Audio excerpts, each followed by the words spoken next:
Hey guys, tonight we journey into the dim, creaky alleys of the past, where the candles flicker low, the air smells like damp wool and cabbage stew, and you're standing barefoot in a medieval pigsty, trying to remember why you agreed to kill someone in the first place. You're not a knight. You're not a spy. You're kind of a freelance mistake with a knife, and you're cold, you're hungry, and you've just been handed something that may or may not be a dagger. It could also be a sharpened spoon. Hard to say in this lighting. So, before you get comfortable, take a moment to like the video and subscribe, but only if you genuinely enjoy what I do here. And let me know in the comments where you're watching from and what time it is for you. I love seeing the sleepy corners of the world coming together. Now, dim the lights, maybe turn on a fan for that soft background hum, and let's ease into tonight's journey together. The job sounded cool, until you found out there's no dental, no union, and no clear escape plan. You're expected to slip into manors guarded by half-drunk mercenaries with clubs and leave without being caught, stabbed, or catapulted into a moat. Honestly, you probably won't survive this. You're an assassin. Kind of. Technically, maybe. Well, someone called you that at a tavern last night, right before vomiting into your ale, so it counts. You're 26 years old, which already puts you well past the average life expectancy for your line of work. You've got a dodgy knee from that job in Bruges, a scar under your left rib, and a growing suspicion that your current employer has no intention of paying you. Again. You don't belong to any fancy order. There's no assassin guild with matching cloaks and secret handshakes. What you do have is a knife, a grudge, and some mildly impressive sneaking skills. Enough to lift a coin purse, not enough to scale a stone wall under arrow fire. This morning began with mud. Specifically, you woke up in it. Somewhere on the outskirts of a village too poor to have a name. A cow stared at you like it expected you to apologize. Your boots were gone. Again. The only person waiting for you was a contact named Ragmouth Henry, who passed you a letter, sealed in wax, and smelling faintly of goose droppings. The job? Remove a certain magistrate from the land of the living. Payment: 3 silver and safe passage on a barge to Ghent. You tried asking why. Henry just blinked at you. Then gave you the dagger. Bent tip, chipped edge, sticky handle. Probably sap. Hopefully sap. Welcome to the Assassin's Starter Pack. No cloak, no creed, just paranoia, poor nutrition, and a deeply uncomfortable urge to cough. You trudge through the underbrush toward the magistrate's manor, pretending your tunic doesn't smell like sheep and your stomach isn't about to stage a protest. You'll need to get close, pretend to be a woodcutter or a pilgrim or just someone who's very, very lost.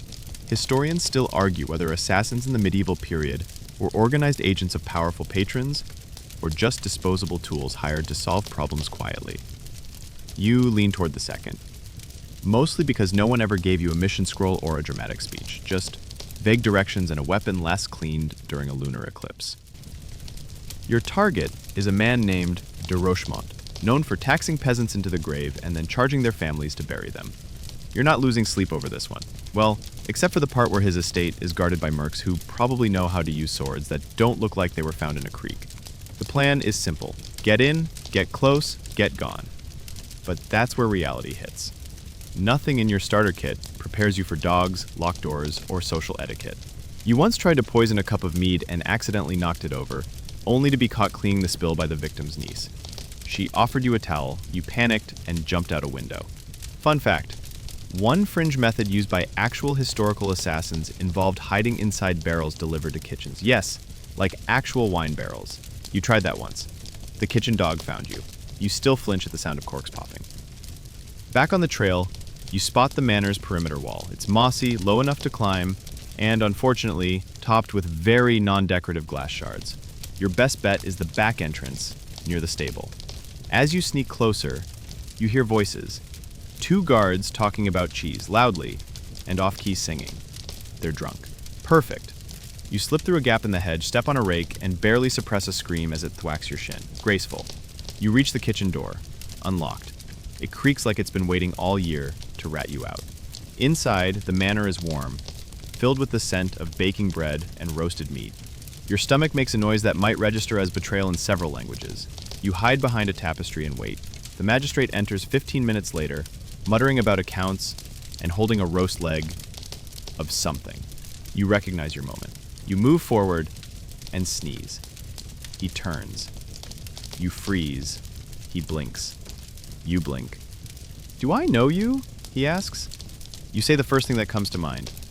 Rat Inspector. Shockingly, it works for 3 whole seconds. Then he screams. You lunge. There's flailing, yelling, and something sticky hits your face. The knife connects. He falls. You panic. You run. You make it back to the forest with nothing but your dagger and a stolen turnip. Congratulations. You're a successful assassin. Technically. Possibly. You also smell like roast meat, blood, and mild terror. And you've just realized you have no idea where the barge to Ghent is. You keep walking. There's really no better word for it. You walk, you trip, you flinch at every twig snap. Occasionally, you check your pockets to make sure the magistrate didn't somehow curse you with his final breath. You've heard stories. Paranoid stories. One guy swore he was haunted by the smell of garlic after offing a fryer. Anyway, your turnip's gone. Eaten halfway through the 2nd mile. Not satisfying, but slightly better than chewing your own regrets. You're heading toward the next village, hoping to catch a wagon, or at least steal someone's sense of direction. But on the way, it hits you. The question that's always been there in the back of your brain, stewing like a suspicious stew. What even is an assassin, really? You've heard the word tossed around like old bread. Half the time it means killer for hire. The other half it just means that guy who disappeared after the Duke's horse exploded. No one agrees on what makes someone an assassin versus just a really irritable local with a pointy stick. Some say it's about stealth, discretion, poison in the soup, dagger in the ribs, vanishing before the chambermaid can drop her tray. Others insist it's about motive, political assassination, religious zeal, personal vendetta wrapped in a shadowy paycheck. But really, you've seen all types, and they all have one thing in common. They rarely get what they were promised. You remember Otto? Otto was technically your mentor. He had a limp, an eye patch, and an intense love of dry bread. He claimed to have worked for Bishop once, said he poisoned a rival by hiding venom in his shoe polish. You didn't even know people polished shoes back then. Otto said an assassin needed to be more than just a killer. You needed finesse, charm, the ability to convincingly pretend to be a chimney sweep or grieving widow, preferably both. He also believed in the power of dramatic exits. One time, after successfully offing a courier in Antwerp, Otto set a bakery on fire as a distraction.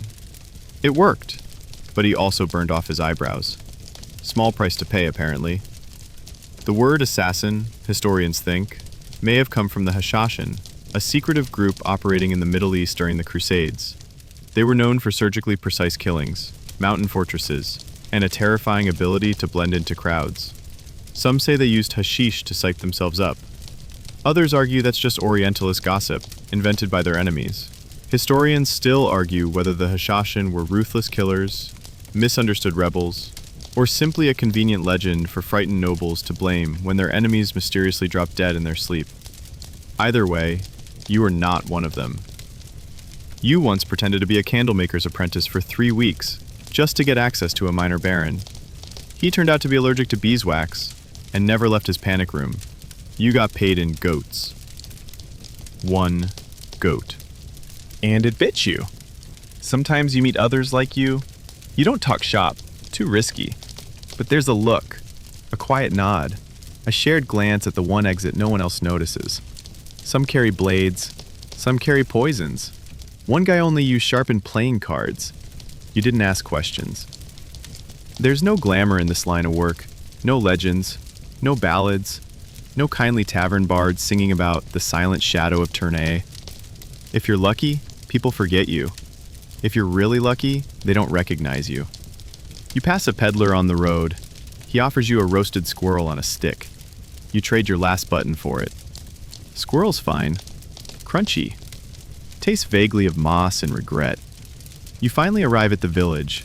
It's the kind of place where chickens outnumber humans, and every building leans slightly like it's too tired to stand upright. There's an inn.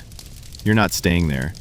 You duck into the blacksmith's shed and find an old acquaintance, Laura. She used to fence for you. No, not the sword kind, the stolen goods kind. She's sharp, quick, and always smells faintly of vinegar.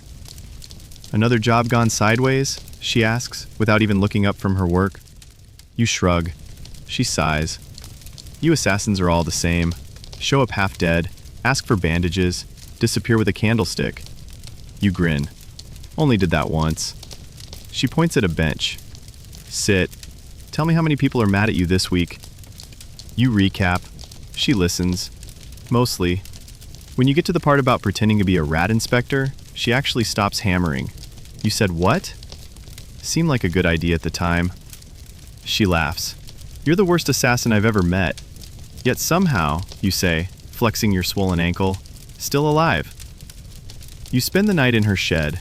Warm hay, a single candle, and a heavy sense of déjà vu. You dream about goats. Again. The next morning, you're back on the road. The barge to Ghent is supposedly docking downriver. You've got two choices. Walk straight and hope the universe throws you a miracle, or veer left and try to find work. You choose left. Because food. In this next town, a man named Emmerich is looking for someone with delicate hands and no scruples. You meet him at dusk. He's wearing rings. Too many rings. You do quiet work? He asks. Sometimes, you say. I need someone removed. You raise an eyebrow. Removed how? He smiles. Surprise me. And that, right there, is the assassin's curse. The job is never just about death. It's about interpretation. Morality on a sliding scale. One man's justice is another man's treason. You accept, not because it's a good idea, but because your stomach just growled loud enough to scare a passing goat. Again. Later that night, you sit by a stream, sharpening your knife on a whetstone so dull it's practically decorative. You wonder, am I really an assassin? Or just a desperate, underfed problem? But mostly, you just want a definition that sticks. Your boots squelch. That's the sound your life has come to. You're halfway through a damp pasture, feet soaked, hood pulled low, trying not to be recognized by the butcher you may or may not have accidentally threatened last spring. He's got a good memory, and better aim with a cleaver. The past few days have been a haze of muddy roads, bad bread, and worse directions. You've eaten half a radish, been mistaken for a tax collector, terrifying, and stepped in something that might have once been a duck. You've also picked up another job. Sort of. It came from a man named Brother Tolan. Not really a brother, unless you count the kind who sells relics that suspiciously resemble chicken bones. He found you behind a shrine, sharpening your blade and cursing softly under your breath. I have need of a skilled hand, he said. You looked up. You've got the wrong guy. He smiled, the kind of smile people give when they already know you're going to say yes. The Bishop of Arden, he whispered, has forgotten the vows of humility.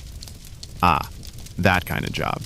You should have walked away, said something witty, and faded into the mist. But your stomach growled again, and Brother Tolan handed you a small loaf of bread. Deal. You agreed to handle the bishop. Discreetly, quietly, ideally without public spectacle or divine retribution. So now you're skulking through the outer districts of Arden, trying not to be seen, wondering if this time, finally, you'll figure out how to be a real assassin. Because, let's be honest, you're winging it. There's no training, no secret manuals. You learned everything you know from messy experience and half-remembered tavern gossip. Like the time you tried to climb a tower using a rope made of stolen laundry. You got halfway up before the drawstring on someone's underpants snapped and dropped you into a barrel of pickled onions. That scar never healed right. Real training? It didn't exist for people like you. Nobles trained to duel. Monks trained to scribe. You got into this because your cousin owed money to the wrong people, and you were the only one fast enough to hop a wall. The average assassin didn't go to shadow school. They picked up skills as needed: climbing, lying, vanishing. A lot of it was trial by fire, or arrow, or angry goose. You tried formal training once. A guy named Mathis promised to teach you the ancient arts. Turned out ancient meant he'd been stabbed 5 times and survived. Day 1, he taught you how to open a window without making noise. Day 2, how to fake a sneeze to cover footsteps. Day 3, he drank too much mead, fell off a roof, and broke both arms. That was the end of your formal education. You learned more from watching people. How castle guards always pause to flirt with the serving girl. How a man carrying firewood never gets stopped. How a stable hand can go anywhere if they look annoyed enough. These little things, they're your curriculum. And you've become pretty decent at them. Decent enough to live. Barely. Historians still argue whether there were any real schools for assassins in medieval Europe. Some believe religious sects doubled as training grounds, knights in robes teaching both prayer and poison. Others say most killers were just ex-soldiers with flexible morals and access to cloaks. You suspect both are true, depending on the budget. There's a myth about the Order of the Black Leaf, said to train children from age 7 in the arts of stealth, silence, and slipper throwing. Yes, slipper. You heard it from a drunk minstrel in Rouen. He swore his cousin was killed by a flying shoe. You spend the night in a stable, pretending to be asleep while rats explore your backpack. You dream of quiet places, warm kitchens, feather beds, bread that doesn't crunch when it's not supposed to. When morning comes, you clean your blade and make your way towards the bishop's estate. It's a modest fortress, humble, in the same way a lion wearing a hat is casual.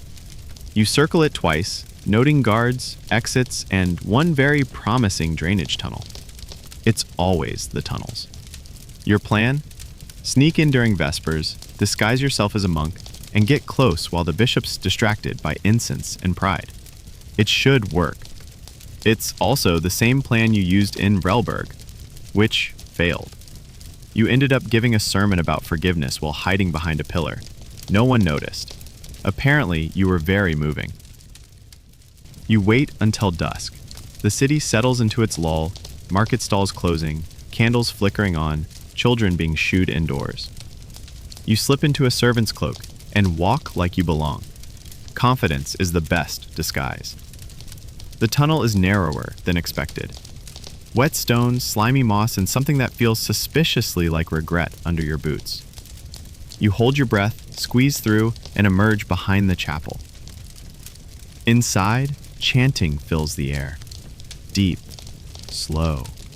A rhythm meant to lull the soul. You move silently past stone pillars, ducking behind a statue of Saint Felwyn the Flatulent. Yes, he's real, and no, you don't want to know the story. The bishop stands near the altar, arms raised, voice thick with self-importance. He's flanked by guards who look half asleep. Now or never. You approach, eyes on the prize, dagger ready. Then he turns and smiles. You must be the rat inspector. You blink. What? Then you realize you've been made. Brother Tolan played you. The bishop knew you were coming. You run. There's chaos. A dropped candle. Screams. You trip over a nun. Someone yells, "Heretic!" and you nearly get crushed by a pew. You dive back into the tunnel, now filled with smoke. Your cloak catches. You leave it behind. You're bleeding. Again. You emerge into the street coughing, covered in soot, and with exactly 0 coins to your name. Successful? No. Alive? Somehow. As you limp away, you wonder, do real assassins mess up this often? Probably. You just don't hear about them, because the ones who fail don't usually walk away. You're starting to think medieval assassins weren't feared because of how many people they killed. They were feared because of what they had to go through just to get close. Because if there's one universal truth you've learned in this deeply uncomfortable line of work, it's this. People in power smell terrible. Like, really terrible. You'd think nobles would be fragrant, powdered, perfumed, walking sachets of lavender and smugness, but no. The reality is far, far more nasal. You're crouched behind a curtain right now, just feet from a count's personal chambers. You've slipped past 3 guards, pretended to be death, and narrowly avoided stepping in a chamber pot, all for this moment. And all you can think is, what in the holy name of Saint Itchfoot is that smell? It's a thick, meaty, sour stench, sweat, mutton grease, unwashed wool, and what you hope is moldy cheese. The nobleman lets out a wet cough and shifts in his chair. You hold your breath. Not because of nerves, because of him. You once read that many medieval elites believed bathing weakened the body, that water could open the pores and let disease in.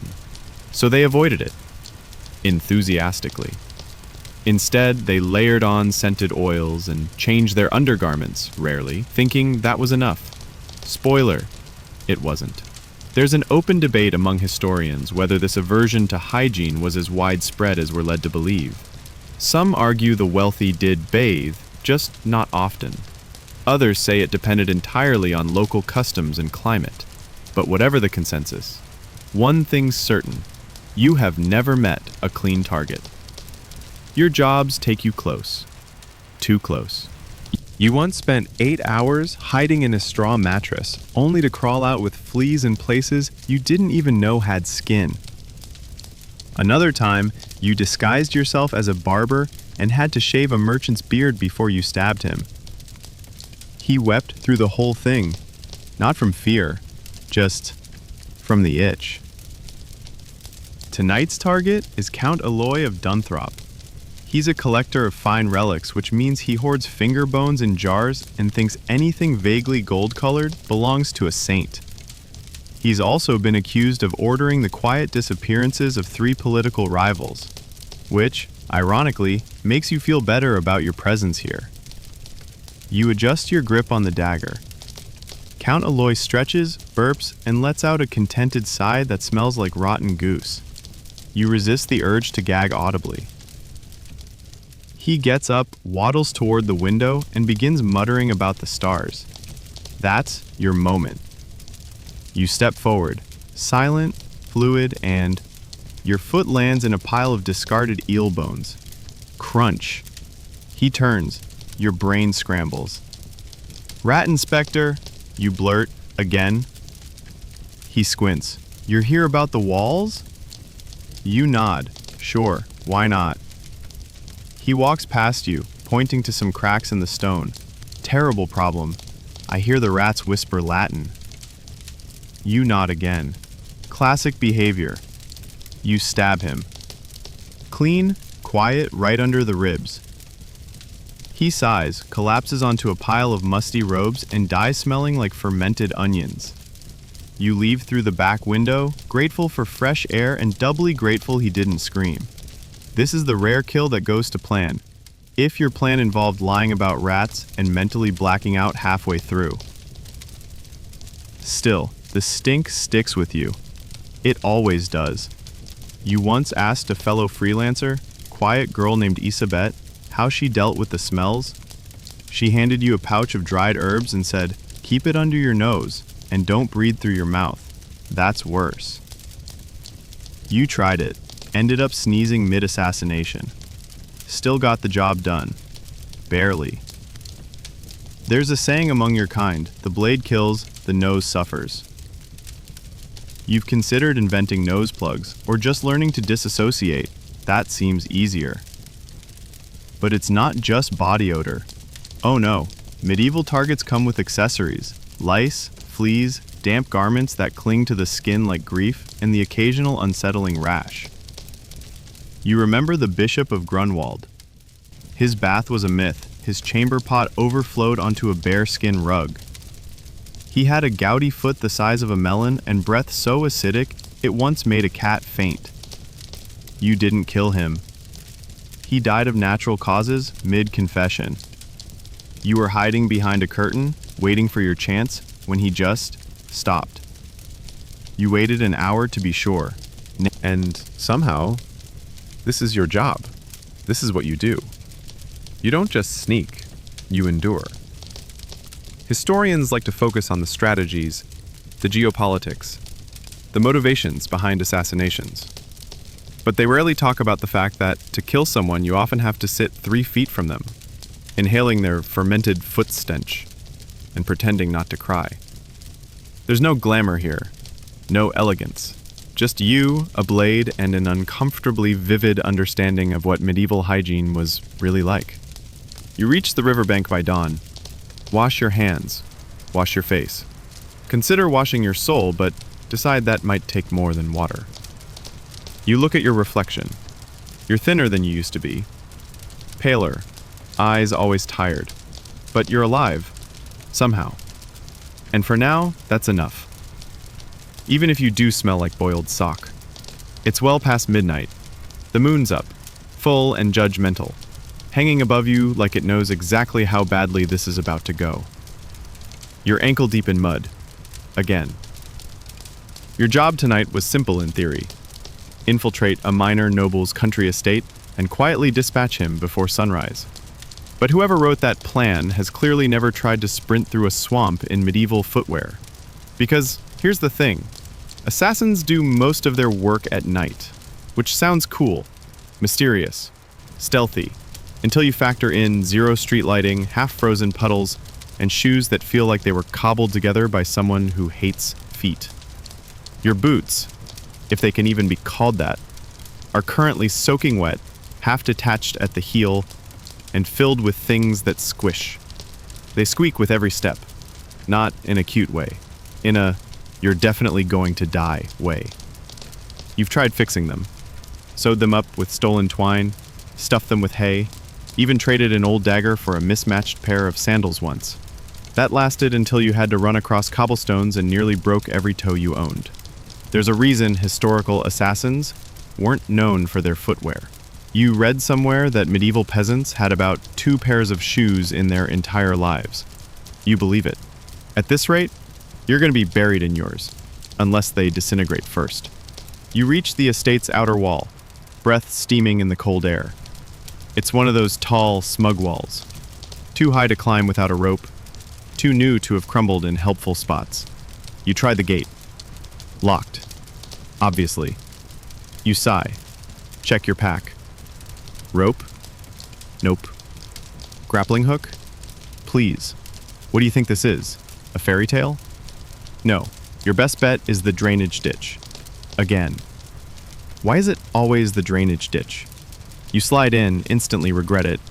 It smells like fermented pondweed and disappointment. Cold water seeps into your boots, and something brushes your ankle that you hope is a plant. You crawl, curse, scrape your elbow on a brick, and emerge near the state. You whisper a prayer to whatever god handles assassins, probably the same one in charge of locksmiths and cowards, and press on. You pass a servant, dozing on a stool. You freeze, barely breathing. His snoring covers your footsteps like a lullaby for bad decisions. Inside the manor, everything changes. Stone floors, echoes, shadows thrown by dying candles. It's a beautiful house, in the way that cold marble is beautiful. Expensive, lifeless, and just waiting to echo your final scream. You're here for Sir Wendred, a man with terrible taste in curtains and a habit of murdering his rivals with plausible deniability. You've read his record: burned barns, vanished heirs, sudden hunting accidents. You're not here to make a judgment. You're here to even a score. Your source said he sleeps alone, with no guards inside his room. You make your way up the stairs, avoiding the 4th step. Loose, squeaky, traitorous. His chamber's at the end of the hall. The door is slightly ajar. That's either a very good sign or a very, very bad one. You ease it open, blade in hand. The room is dark. You see the lump on the bed, breathing. Deep, slow. You step forward, and your boot farts. Not like an actual fart, but that squeaky, wet, mud noise that sounds like one. Loud, awkward, incredibly assassin-unfriendly. The lump stirs. You freeze. Then it sits up. "Who's there?" a groggy voice mumbles. You do the only thing you can think of. "Rat Inspector," you whisper. A beat. Then, It's 3 in the morning. I'm very dedicated, you say. He reaches for a candle. You have seconds. You lunge. It's not elegant. There's no graceful strike. You trip on a bearskin rug, slam into the bedpost, and flail wildly. But your blade finds its mark. He gasps. You whisper an apology. Then silence. Your heart pounds. You listen. No footsteps, no shouts. Just the soft crackle of the dying fire. You make it out the same way you came in. Through the ditch. Covered in mud, smelling like guilt and pond scum. You walk for hours. Feet aching, knees wobbling, soaked to the bone. You reach a village as dawn breaks, feet blistered, eyes bloodshot, stomach empty. You limp into the market and buy a crust of bread with the last of your coin. The baker looks at you like you might bite him. You don't. Yet. You find a corner by the blacksmiths and peel off your boots. Big mistake. Your feet are pale, wrinkled, and somehow both numb and on fire. You have 4 new blisters. One has its own blister. You sigh. Assassins weren't meant to look cool. Not in real life. They weren't shadow-dancing rooftop heroes with sleek moves and wind-blown cloaks. They were people like you, tired, limping, covered in grime, and painfully aware that stepping on a sharp rock while running from guards could be a career-ending event. Historians still debate whether medieval assassins used special footwear for stealth. Some point to soft leather soles, others say they went barefoot when needed. Either way, you've tried both, and your toes have opinions. You spot a cobbler's stall. He's got boots, real ones, thick soles, tied with proper laces. You ask the price. It's more than you've got. You consider trading your dagger. But then what? You sigh, thank him, and walk away. Barely. The truth is, being an assassin isn't just about killing. It's about endurance. You walk, you wait, you sneak, stumble, bleed, and blister. And you do it all with shoes that would make a monk weep. You tell yourself it'll be worth it.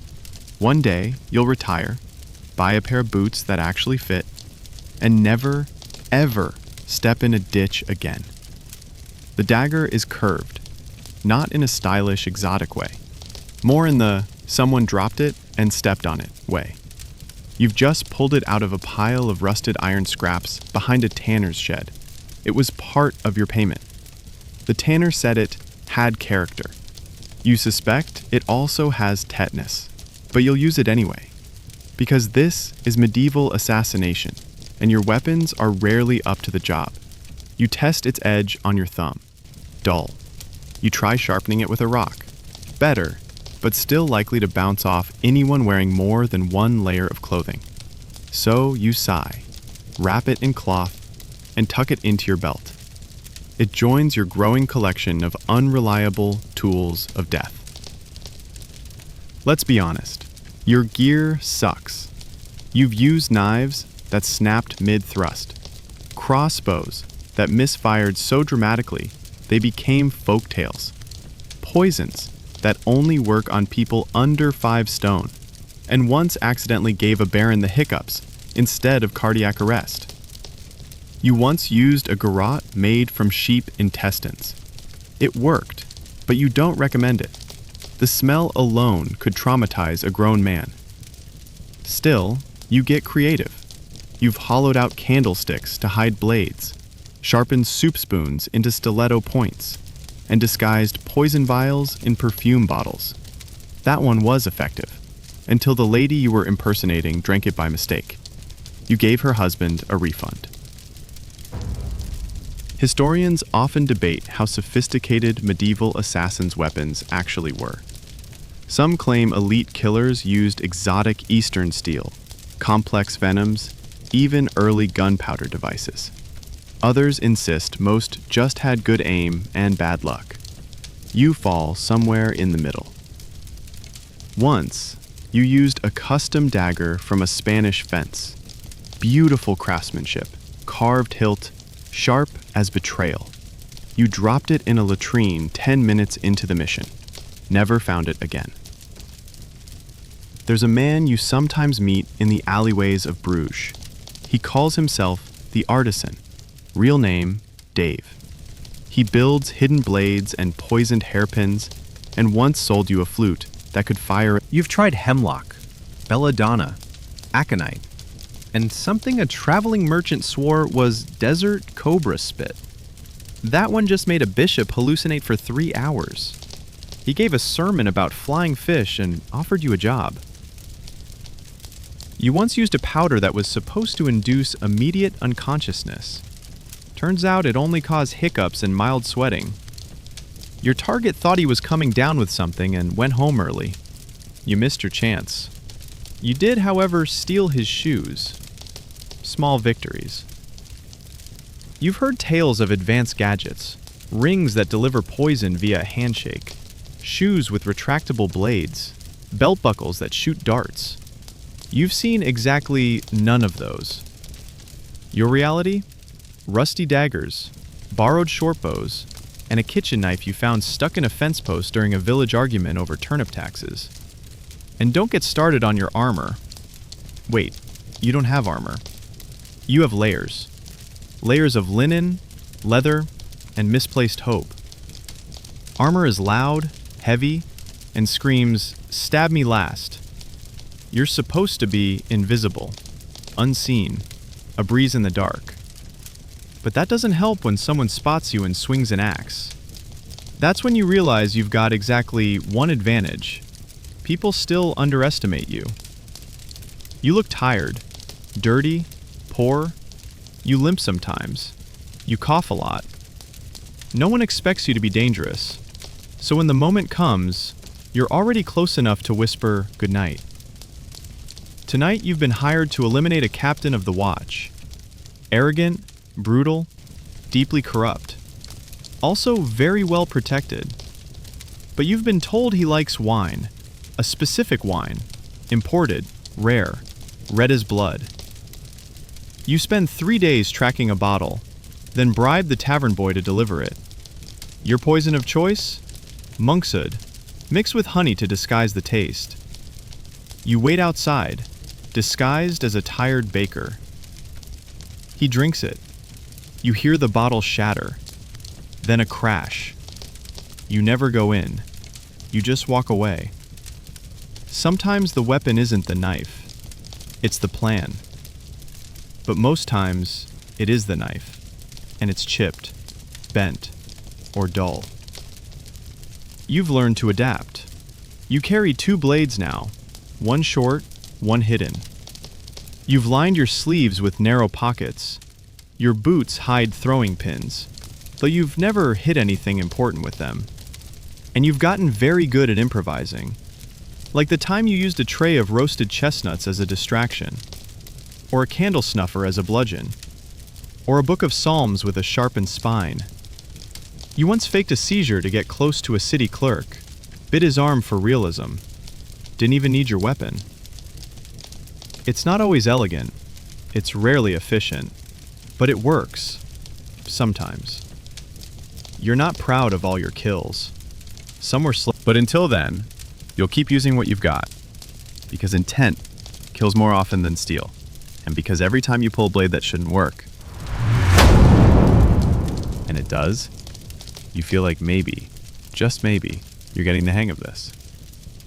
You're standing outside a manor full of angry, drunk people with swords, and the only thing between you and escape is a garden maze, 2 locked gates, and a swan that definitely wants to kill you.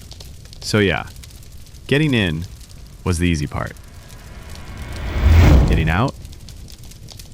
Well, that's where most assassins mess up. See, in the popular imagination, assassins glide in and out like mist. Ghosts with perfect timing, vanishing into the night before the body hits the floor. But in real medieval life, you usually had 1 shot to get in and 0 plan for what came after. No grappling hook, no magical rope ladder, just raw panic and possibly a pig costume. Let's rewind.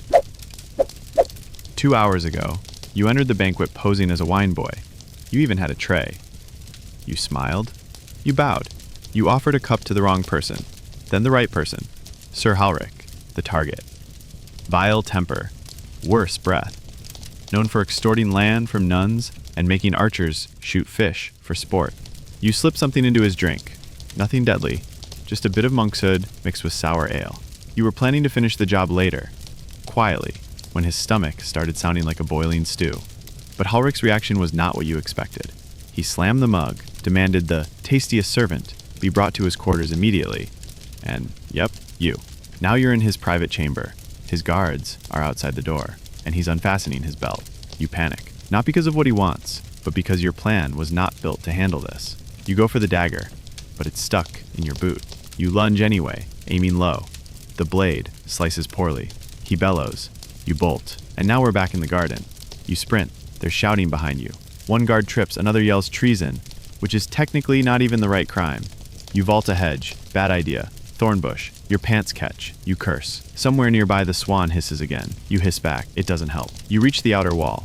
Lock gate, of course. You consider climbing, but it's high, slick with moss, and the torchlight behind you is growing fast. That's when you remember the storm drain, because there's always a storm drain. You dive in, head first. Splash. Slime. You gag. You crawl. You're cold, wet, bleeding slightly, and you smell like 5 different kinds of bad soup. But you're alive.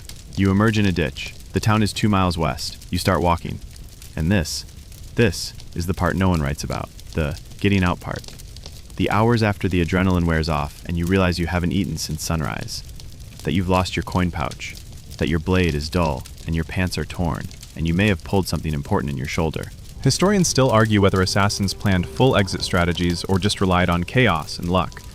Based on personal experience, it's luck. Always luck. The best you can do is hope for a distraction. Once you started a kitchen fire by knocking over a gravy pot. Another time you let loose a pig during a wedding and snuck out during the squealing. You've pretended to be a ghost, a very dedicated rat catcher, and once, memorably, a traveling tooth fairy. Don't ask. You've hidden in hay carts, barrels, sacks of turnips, and under a noblewoman's skirts. She knew. She didn't care. You left her a silver. The worst exit you ever made? Jumped off a roof into a duck pond. It was frozen. You broke through. The guards laughed so hard they forgot to shoot. Tonight, you limp into town around dawn. You blend in with farmers headed to the market. No one gives you a second look. You smell like work and regret. You sit in the square, chewing on a hunk of old cheese someone dropped. Your hands are shaking, but not from fear, just from the weight of what you almost didn't survive. You think about Halric. He's probably not dead yet. You botched the job. You have to finish it later. And that's the other ugly truth. Assassins rarely get it right the first time. You revisit targets. You try again. You improvise. You wait. You endure. There's no shame in a sloppy first attempt. Just don't let it be your last. You once heard a story about an assassin who hid under a bed for 3 days waiting for his chance. Ate stale bread, peed in a vase, got the job done on day 4, became a legend. You're not that patient, yet, but you're learning. Escape routes now live in your head. Loose gates, blind corners, open markets, sympathetic bakers. You spot exits before you even see the target. You've learned the smell of burnt oil means the kitchen's too busy to notice you. That laundry day is a perfect time to climb over a wall. That a merchant cart is better cover than any alley. You're tired. Always tired. But you're getting smarter. You pawn a stolen ring for 2 days' food. Stitch your pants with borrowed thread. Clean your blade on your shirt. You don't rest. Not really. But you do sit and breathe and tell yourself, I got out. And tomorrow, if someone new comes asking for a job, you'll say yes. Because for all the blood, the bruises, the blisters and burns, you like getting away. Even if it means jumping into a moat. Again. You've done a lot of questionable things in your life. Stabbed people during dinner, snuck out of a monastery disguised as a monk, even used a dead man's wig as a fake mustache. But this is possibly your worst idea yet. You're going to try and assassinate royalty. To be fair, it wasn't your idea. You were approached in a smoky tavern by a woman in velvet who introduced herself as Lady Magda, though you're pretty sure she used a different name last week when she was fencing stolen chalices in Bruges. She slid a bag across the table, heavy, promising. The Duke of Calenfort, she whispered, has lived too long. Now, you know enough to ask questions. You've survived this long by trusting no one and always assuming that any coin purse handed to you before the job is either counterfeit, cursed, or stuffed with rocks. But this one was real, which meant the job was real. And you, regretfully, agreed.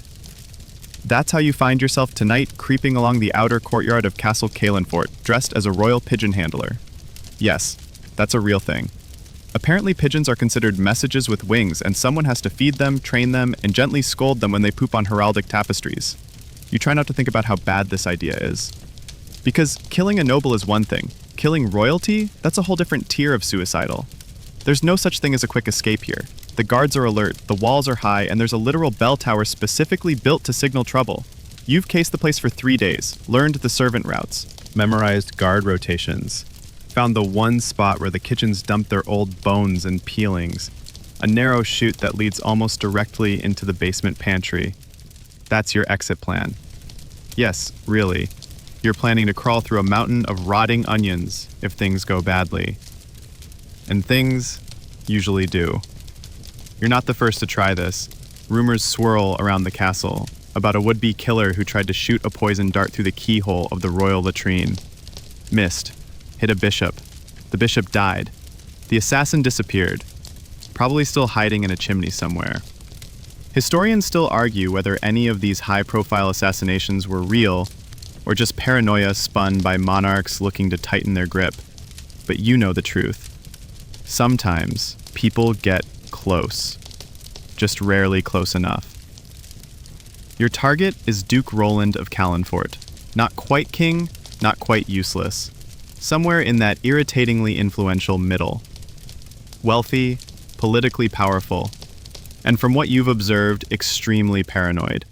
He's always flanked by guards, eats only food tasted by 3 different people, sleeps in a bed surrounded by bells on string. Literally. One twitch and the whole place sounds like a cathedral with performance anxiety. So you've gone indirect. You're aiming for the morning. That's when he walks in the rose garden, just before breakfast. 1 guard, sometimes 2. You've rigged the arbor gate to stick slightly, just enough for a 3-second delay. That's your window. And now you're crouched behind a marble statue of Saint Bernard of Perpetual Suffering, waiting. The dawn mists roll in, soft and quiet. Your fingers are cold. Your blade is warm against your thigh. You breathe slow, shallow. Footsteps. He's coming. You see the gleam of his robe first, blue, lined with fur. He's mumbling to himself. The guard walks a few steps behind. Casual, overconfident. He reaches the arbor. The gate sticks. You move. Fast, silent, almost perfect. Until the swans attack. Yes, swans. Apparently, they were let into the garden for atmosphere. You didn't know. No one knew. They rise like feathered demons, hissing, wings out, flapping directly into your face. You stab one. It lives. It's angry. The Duke turns. You lunge. Your blade catches cloth, not skin. He screams. The guard lunges. You dodge, barely. You sprint. The bells start everywhere. Someone shouts. Crossbow bolts thunk into trees around you. A swan is chasing you. A literal, furious, flapping swan. You dive over a hedge, roll down a hill, and land, miraculously, in the kitchen refuse chute. Victory? Not quite. You land in cabbage water. You gag. You crawl. You emerge in the pantry, reeking and wheezing. You run. Out the servants' hall, into the alley, over a fence, into the arms of... But you're alive. And that, again, is a win. That is very rare. So this kiss to them will... Killing royalty is a different world. You can't just sneak up on a prince like he's a dozing merchant. They're protected, surrounded, bathed in protocol and panic. You remember what an old assassin once told you. Taking out a royal isn't just about the kill. It's about surviving the ripple. Because even if you succeed, you've just declared war on someone with armies, alliances, and an extremely active torture chamber. And if you fail, you become a legend. The bad kind. You've heard the stories. The assassin who disguised himself as a priest, only to be recognized by a tattoo on his ankle. The one who tried to poison a queen's lipstick and accidentally took out her dog. The one who got all the way to the royal chambers only to sneeze.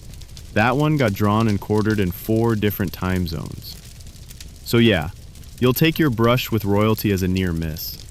You'll lie low, heal up, wait for the next, slightly less suicidal contract. And maybe, Maybe avoid any gardens with swans. You're sitting in a hayloft, smelling like duck grease and dried sweat, flipping a coin you definitely didn't earn honestly. And you're trying to figure out how to be invisible. Not physically invisible, you're not that delusional. But the kind of invisible where no one remembers your face, no one questions your name, and no one realizes you were ever there. Until it's too late. Because if there's one thing every halfway decent assassin eventually figures out, it's this. The kill is only half the job. The other half is disappearing. And for that you need disguises, false identities, and cover stories so bland they'd bore a monk to sleep. You've been everything. A chimney sweep, a parchment seller, a healer of goats. Once you impersonated a traveling cheese inspector named Franz for almost a week. You knew nothing about cheese. You were very convincing. The secret was frowning a lot. Tonight's persona is Ilias the Mud Merchant. You sell exotic, healing mud from the southern marshes. It's actually just river sludge in a jar. But you say it with enough authority that people believe you. That's the key. Confidence and a convincing accent. No one ever suspects the mud guy. You've even got a little cart now full of jars labeled things like blessed marsh salve and priestly bog butter. None of it works. One batch made someone's rash worse, but that's fine. You won't be around long. Right now you're here in Red Hall, a little town full of trade, gossip, and exactly one very wealthy spice merchant who's been skimming from the bishop's vault. Your employer, an anonymous scribe with ink-stained fingers and very expensive shoes, has asked you to remove said merchant with subtlety, which is fine. You like subtle. You set up your stall across from the merchant's house, smile at locals, sell fake ointment, wait, and you watch. Talks too loud, brags too much, smells like saffron and guilt. He also wears a huge golden ring on his left hand, the one he always uses to open doors. Your plan? Simple. Slip a powdered toxin into the grooves of that ring. One that activates when mixed with sweat and natural skin oils. He'll scratch his beard, rub his eye, and drop dead by dusk. But to get close enough, you need a better cover story. So you become Brother Theodric, a traveling monk researching the healing properties of urban mud. It's ridiculous. It works. You get invited inside. You chat about purity, sin, and skin conditions. He shows you his bathhouse. You compliment his taste in soaps. You subtly drop the poison into the wash towel. He never notices. He dies 2 days later. Peacefully. In his sleep.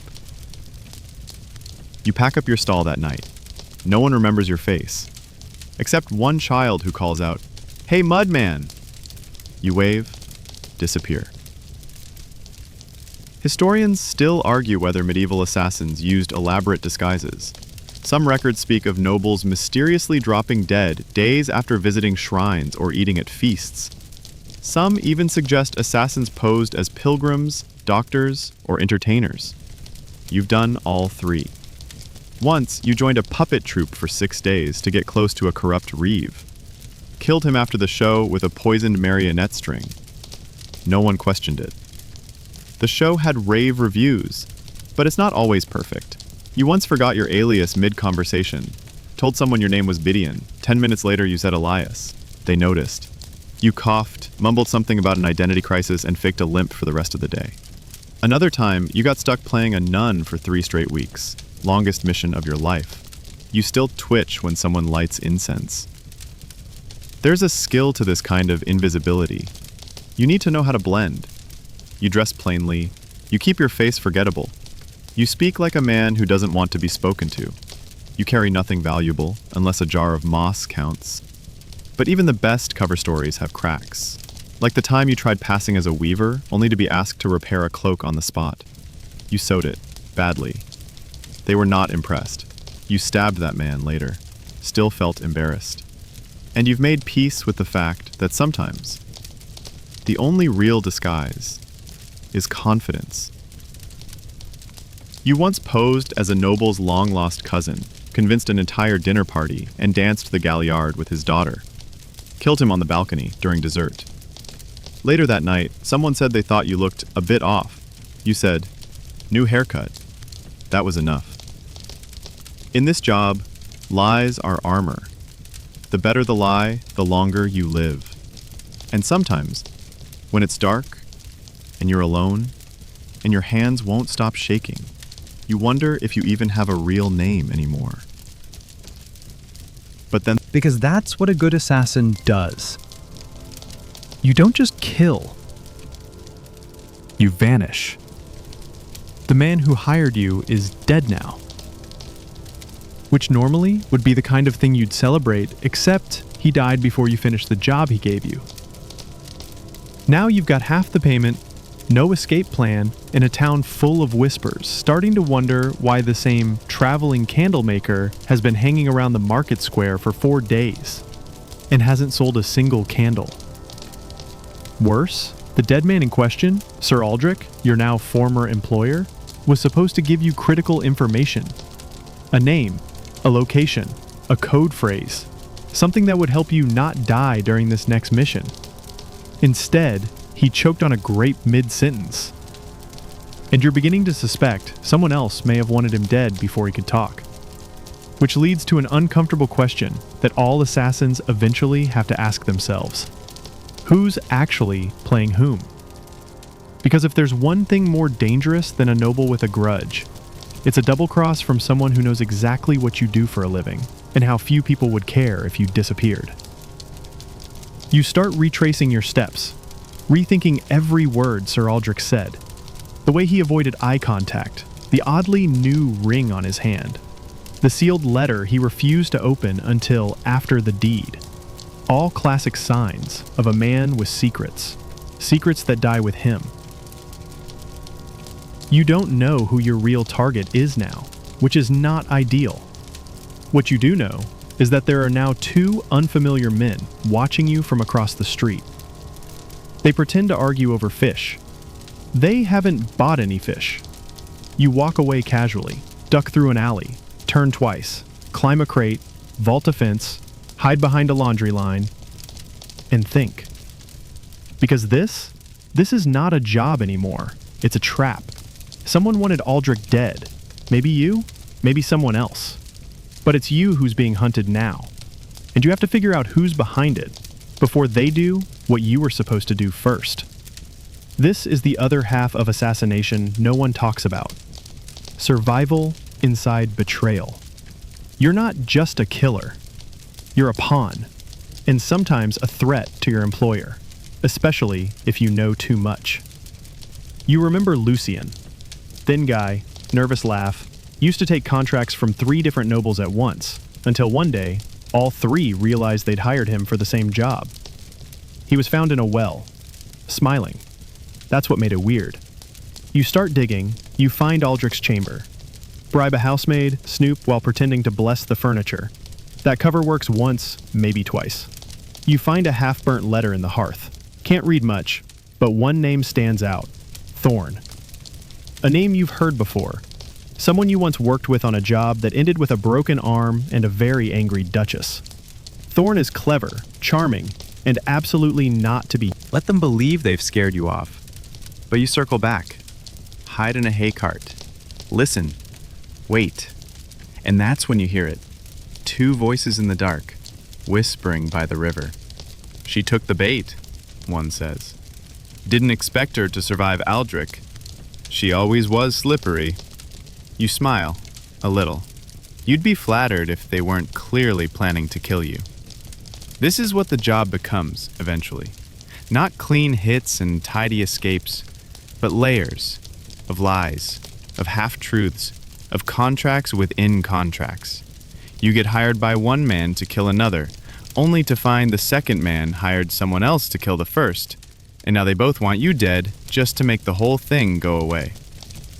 You once took a contract to kill a merchant, only to learn the merchant was already dead and his widow had hired you to kill the man she thought killed her husband.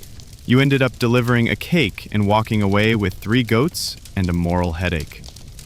There are days you miss simple jobs. The kind where someone says, "See that guy? Kill him." And that's it. But those days are gone. Now, you travel light. No real names, no real allies. Trust is currency, and you're permanently broke. You remember once asking a veteran assassin, old woman named Brinna, what her biggest mistake was. Believing the guy who paid me, she said. I did the job, walked away clean. Found out 2 weeks later I'd just killed the wrong twin. You asked what she did next. Got the other one too, she replied. Evened it out. You smile at the memory as you crouch in the reeds by the river, watching Thorne's men drink and relax and forget that you've been doing this longer than they've been breathing. You take them both down quietly, one with a blade, one with a quick toss into the river. And just like that, you're off script, free-floating. No employer, no clear mission, just you, and a growing list of people who probably want you dead. You make camp in the woods, light no fire, sleep with one eye open. You'll find Thorne, or she'll find you. You sharpen your blade, re-dye your cloak, change your name again, and you think, if you can't trust the people who hire you, maybe it's time to stop being hired. You wake up to frost in your eyebrows and a frog on your chest. The frog blinks at you like it knows your secrets. You blink back. Then you sit up, painfully because your shoulder's still not right after that rooftop tumble in Greyport, and your entire left side has gone numb from sleeping on a root. Congratulations. You are not dead, but you are very, very cold. This is the part of the assassin's life no one brags about. The glamorous stuff, the silent kills, the thrilling escapes, the mysterious cloaks, none of it compares to waking up in a graveyard drainage trench, soaked through, wondering if you can feel your toe. You must have passed out next to the crypt. Classic move.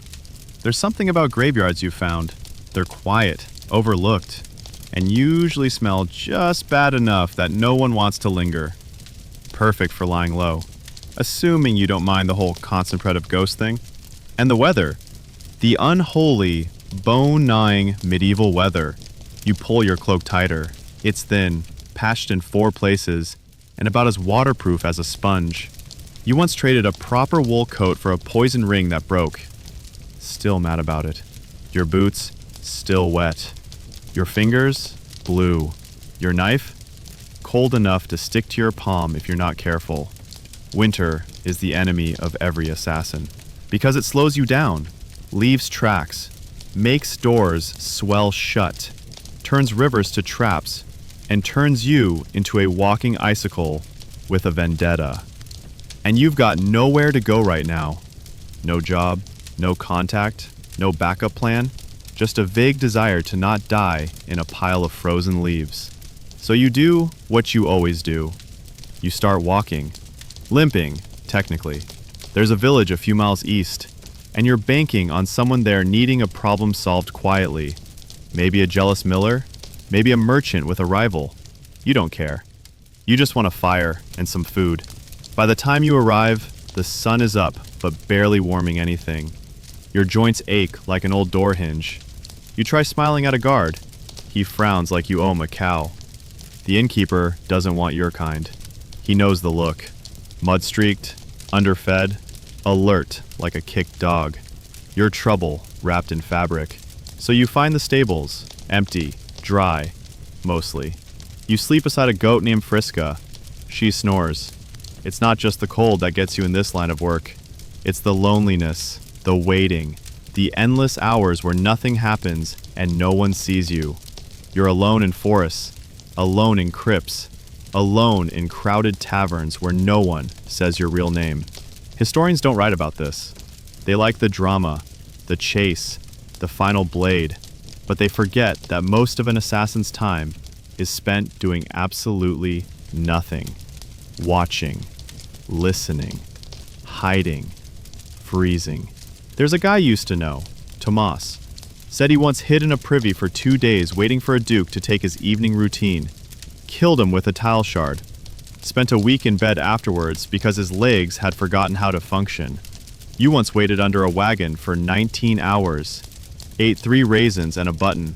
You've counted ceiling beams for so long, you can now identify 14 types of medieval wood rot. The boredom is bad. The cold is worse. You shiver until your teeth clack like dice in a beggar's cup. You flex your fingers every few minutes to keep the blood flowing. You dream of soup. Real soup. With herbs. But here's the thing. You don't quit. You adapt. You start carrying grease for your boot. You learn which moss is warm, which bark repels wind, and which churches leave their back doors unlatched at dusk. You make it work. Barely. And when a local farmer mentions that a certain baron's niece wants to be free of her arranged marriage, your ears perk up. No details yet, but it's enough to get you moving. You follow a lead, spend the next day tailing a carriage, end up in a monastery posing as a mute bell ringer. You don't ring well, but you're quiet, and that's enough. The niece, it turns out, is very much in love with someone who isn't her betrothed. And her uncle? Very much a threat to that love. She wants him gone, quietly, without scandal. You agree, because the price is right, because she's desperate, because you need a reason to move again. That night, you sneak through the orchard behind the Baron's manor. The moon is sharp, the air bites, your fingers are stiff, but you've learned to work cold. You slide in through the kitchen door, oil your blade so it doesn't squeak, wait behind a pantry barrel until the guard shifts. The kill is quick, a whisper in the dark, a soft exhale, a body slumping gently against an oaken wardrobe. You vanish through the root cellar. No one sees you. You sleep that night beside a river, wrapped in stolen wool, body sore, heart pounding, eyes wide to the stars. And you think, maybe this is the price, not the risk. Not the death, but the in-between, the cold, the hunger, the quiet hours where you're just a shadow curled up under someone else's barn trying not to freeze to death. You don't do it for glory. You do it because it's what you know. And because every time you survive another frozen night, you prove you're still dangerous, even when you can't feel your nose. Faith in this job is a dangerous thing. Not because it's bad to believe in something, but because in your line of work, people use belief as a weapon.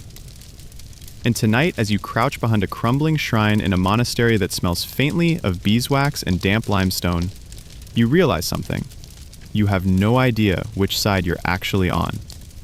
Your target is a man of the cloth, a respected confessor named Brother Corwin. Gentle voice, careful hands, eyes like cloudy wine. He blesses the sick, sings hymns off key, and once allegedly convinced a widow to poison her entire extended family over dinner. You're not here to judge. You're here to make it stop. The woman who hired you, a novice nun with a nervous twitch and an expensive ring hidden beneath her robe, claimed he was working for, quote, a secret faction. She never said who, only that Corwin was dangerous, clever, and connected to something deeper.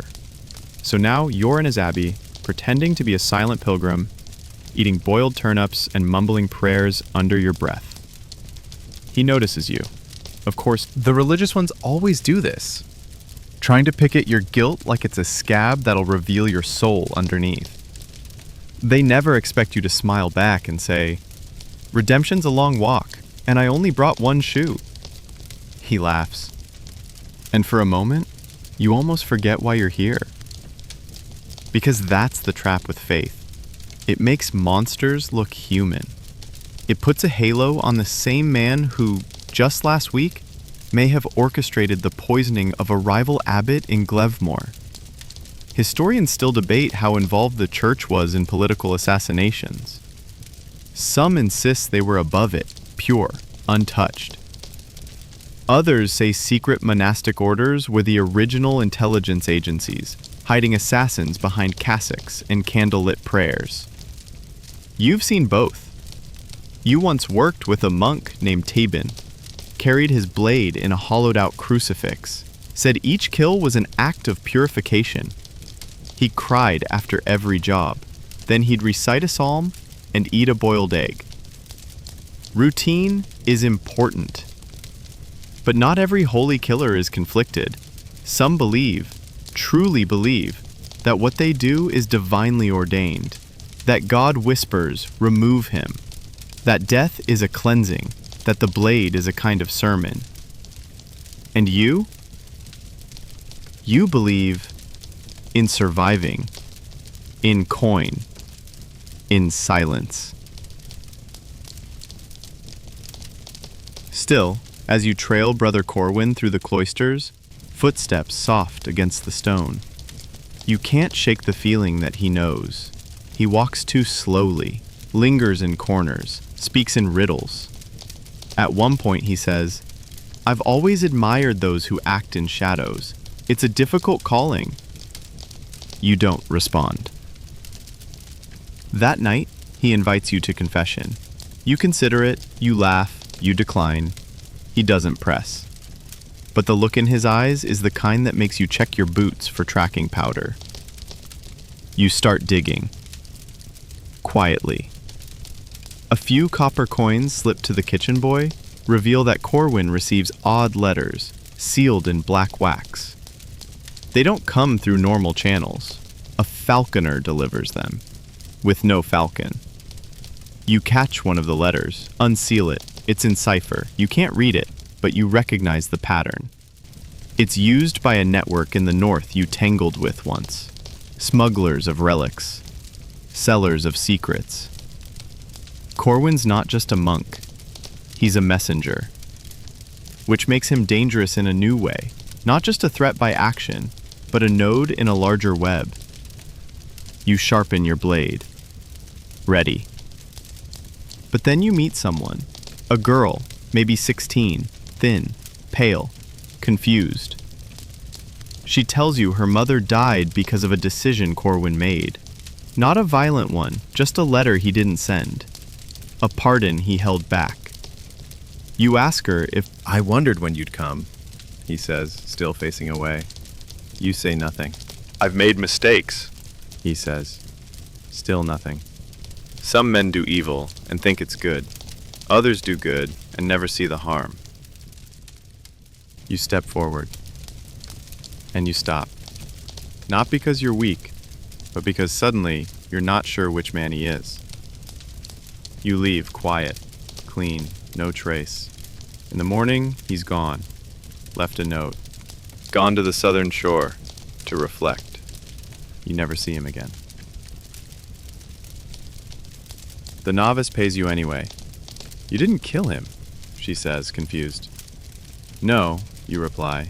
"I just ended what he was doing here." She looks at you like that's somehow worse. And maybe it is. You walk away that day with something strange in your chest. Not guilt, not quite, but something close to doubt, which is a terrible thing for an assassin to carry, because you're already dragging enough weight from the years behind you. You make camp far from any chapel that night. Burn the monk's cipher, sharpen your blade, watch the stars through the trees, and you think, maybe faith isn't the enemy. Maybe it's just another disguise. You're halfway up a castle wall with a pigeon in your cloak and regret in your heart. The pigeon wasn't your idea. You're just delivering it. Well, smuggling it, technically. Because tonight's contract doesn't involve poison or blades. It involves a message. A scroll, sealed in wax, and tied to one very nervous bird's leg, meant to reach a certain noble after his food taster mysteriously dies of stomach rot. Your job is to deliver the bird, drop it in the aviary, and vanish before someone decides that pigeon courier is just another word for spy with stabby potential. You don't ask what's on the scroll. You stopped asking years ago, because tonight's not about who dies. Tonight's about how absolutely absurd assassination attempts can be, and you've seen your share of weird. Like the time someone tried to kill a duchess with a haunted prayer book. The pages were coated with arsenic, but only on the psalms about humility. She was ill for a week, claimed she saw angels made of fire, and then married the bishop who gave it to her. You were hired to clean up that mess.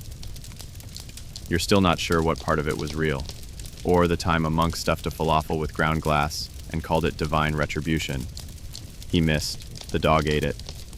You've heard tales, some probably true, some so stupid they might be real, about a poisoned tunic that only activated when the wearer sweated, about scrolls that burst into flame upon reading, about a man who trained rats to bite sleeping nobles. You're 80% sure that one was just a baker with a grudge and too much time.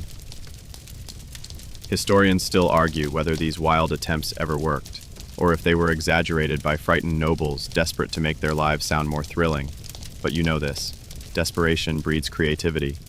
You once took a week to rig. Everyone blamed divine justice. You were paid in sapphire earrings. One turned out to be glass. Another time, a brewer hired you to lace a rival's beer barrels with dried belladonna leaves. Problem was, the rival drank cider. You drank the beer by accident. Spent 8 hours talking to a tree. The tree offered you a job. You declined. Now, climbing this castle wall, you think about the weirdest one of all. Bread. That's right. A noble in Wessenwald was taken out with a poison loaf of bread, baked with rye contaminated by ergot, a fungus that causes seizures, paranoia, and visions. It took days to work, but by the end, he'd accused his own hat of treason and jumped into a moat. You watched, took notes, got paid. Tonight's job is tame in comparison. The wall is slick with moss. The wind is brutal. The pigeon is panicking in your cloak. You whisper reassuring things to it. You feel ridiculous. You reach the aviary tower, pry open the window, toss the bird inside. It flaps around, then settles. Job done. You make your way down. Quiet, efficient. You even avoid stepping in the pot of goose fat at the base of the rampart. A lesson you only had to learn once. No guards, no alarms, no screams. It's almost disappointing. Because the truth is, you've come to appreciate the weird jobs. The ones that don't make sense until they do. The ones that leave people saying, wait, what just happened? You've helped fake exorcisms, stage snake infestations, and once convinced a mayor his reflection had been cursed by a rival. You never touched him. He resigned. You still send his cat birthday presents. You remember one job where a lady hired you to lace her rival's perfumed oils with fox urine. Not fatal, not even harmful, just deeply unpleasant. Ruined her reputation for weeks. No one came near her. You were paid double for creativity. Another time, someone built a crossbow inside a book. Fired once. Nearly took your hand off during the demonstration. You still flinch when someone hands you a Bible. You've made bombs from fermented honey, shivs from soup bones, a noose out of harp strings. Assassination is chaos, disguised as craftsmanship. But it's also exhausting. Because for every clever kill, there are 10 messy failures. And behind every clean accident, there's someone like you, knee-deep in goose droppings, trying to tie a pigeon's leg with gloves on. You head back to town by dawn. Nobody stops you, nobody notices you. You pass the baker who's already setting out fresh loaves. You buy one. It's fine. You sit on a crate, eat slowly, and wonder if the pigeon made it, if the noble read the scroll, if he even understood what it... Because maybe, just maybe, that was your work. They catch you in the worst possible way, mid-nap, mid-snore with one boot off and a piece of bread still in your mouth. It wasn't even good bread. One moment, you're dreaming of warm fires and debt-free living. The next, you're being hauled upright by 3 guards who smell like sweat, chainmail, and onions. You try to resist, but your leg's asleep and your dagger's wedged under your hip. You're caught. And you know what that means. You've seen it before. Watched from the shadows as others were paraded through town, ankles chained, faces bloodied, mouths gagged, not because they were dangerous, but because they had stories to tell. The trial is a joke. Of course it is. They call it court, but it's just a glorified stage. The judge already hates you, the scribes are half asleep. The audience? Peasants, nobles, merchants, even a juggler, all waiting to see the infamous assassin squirm. They ask your name. You give them 6. Let them pick. They accuse you of a dozen murders, 2 thefts, 1 suspected haunting, and excessive sarcasm in the presence of clergy. You deny none of it, because what's the point? This isn't about guilt. This is theater, and you're the main act. They lock you in a cell beneath the keep. Stone walls, straw bedding, a bucket with history. It's not your first time in a dungeon, but it feels different, heavier. You start thinking about your first kill, not the one they told you to do, the one you chose. The man who beat his wife and bought immunity with coins. You ended him in a tavern outhouse. He died gurgling. You left with a loaf of bread and 2 silver. You don't regret it. But you do wonder if it all started there. You've tried to justify it all over the years. They deserved it. I was just a tool. The world's better off. Some of it's even true. But now? With chains on your wrists and an executioner probably oiling his axe? Now, you wonder if it mattered. You're dragged out 2 days later. The square is full. They've brought out the stage. It's not always a stage, sometimes it's a cart, sometimes a wall. Once, it was a barrel full of rats. You still have dreams about that one. But here, today, in this cheerful little town with flower baskets and screaming children, it's a stage. You're made to stand. They read your crimes. The crowd murmurs. Someone throws a turnip. You wish they hadn't missed. Then they ask, any last words? You consider your options. A clever quip, a heartfelt confession, an actual name. You settle for. Your jailer cheats at cards. And then, silence. The executioner steps forward, axe in hand, hood on, You have no idea who she is. You run. Someone cuts your chains. You don't look to see who. You leap off the stage, roll under a wagon, kick a basket of apples at a guard, and sprint like your life depends on it, because it does. You vanish into the city like smoke in the wind. Later, panting in an alley, bleeding from a dozen scrapes, you ask, who helped me? No answer. You find a note in your cloak. 3 words. Not done yet. Historians still argue about famous escapes, whether assassins ever truly got away, whether they lived quietly afterward or were hunted until the end. You've read those stories. Half of them are probably about you. But what they don't mention is the middle part, the in-between, the cell, the terror, the moment you realize you're not just feared, you're famous. And that's worse, because fame paints a target on your back. You once said, the best assassin is the one no one talks about. Now, they chant your name in taverns, sing songs, terribly inaccurate ones. You're tired. You've been hunted, betrayed, dragged through mud, chained, nearly executed. But you're still here, and for the first time in a long time, you wonder. Maybe it's time to vanish, for good. Maybe, but not today. Today, someone still needs to pay. You ride out of the city on a borrowed horse, with no saddle, no plan, and no idea who pulled you off that execution stage. But you owe them your life. For now. The road stretches ahead, long and muddy and lined with half-dead trees that look like they've seen too much. You feel the same. Somewhere behind you, your old life is smoldering. Not literally, not yet. But the past you've been dragging around, it's burning up in pieces. You don't stop riding until your thighs scream and the horse starts giving you those sideways looks that say, I will throw you if I must. Eventually, you find a quiet place to rest, a mossy grove near a stream, hidden from the road, just big enough to vanish in. You make a fire, small, careful, and you sit. And for the first time in what feels like years, you ask yourself the one question every assassin avoids. Did any of this even matter? The names, the jobs, the disguises, the deaths, especially the deaths. Did you change anything? Did one less corrupt magistrate actually help someone? Did some war not start because you stopped a duke from delivering a letter? Or was it just coin changing hands, one body for another, the same play in different costumes? You think about the girl in the monastery, the baker who winked, the child who called you mudman, the goat who snored. You smile just a little. Maybe you matter to them.